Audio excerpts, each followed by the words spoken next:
پھر جس بات پر ہم نے حضرت مسیح علیہ الصلوۃ والسلام سے عہد بیعت کیا وہ ظلم نہ کرنا ہے، اس بارے میں خدا تعالیٰ ہمیں قرآن کریم میں کس طرح ہوشیار فرماتا ہے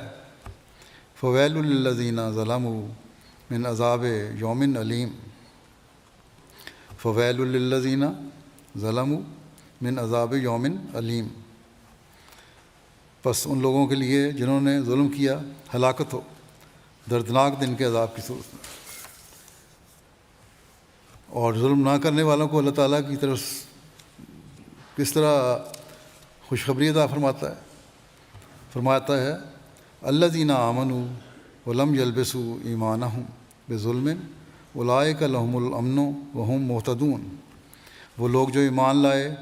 اور انہوں نے اپنے ایمان کو کسی ظلم کے ذریعے مشکوک نہیں بنایا، یہی وہ لوگ ہیں جنہیں امن نصیب ہوگا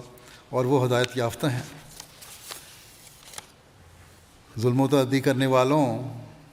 کا کیا انجام ہوگا، اس بارے میں حضرت صلی اللہ علیہ وسلم کا ایک ارشاد ہے۔ حضرت ابو ہریرہ سے روایت ہے کہ رسول اللہ صلی اللہ علیہ وسلم نے فرمایا کیا تم جانتے ہو کہ مفلس کون ہے؟ لوگوں نے کہا کہ ہم میں مفلس وہ ہے جس کے پاس نہ کوئی درہم ہے نہ کوئی ساز و سامان ہے۔ اس پر آپ صلی اللہ علیہ وسلم نے فرمایا میری امت میں تو مفلس وہ ہے جو قیامت کے دن نماز روزہ اور زکوٰۃ کے ساتھ پیش ہوگا، مگر اس طرح آئے گا کہ اس نے کسی کو گالی دی ہوگی، کسی پر بہتان لگایا ہوگا اور کسی کا مال کھایا ہوگا اور کسی کا خون بہایا ہوگا اور کسی کو مارا ہوگا،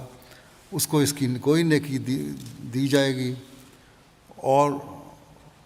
اس کو اس کی کوئی نیکی دی جائے گی اور کسی کو اس کی کوئی اور نیکی،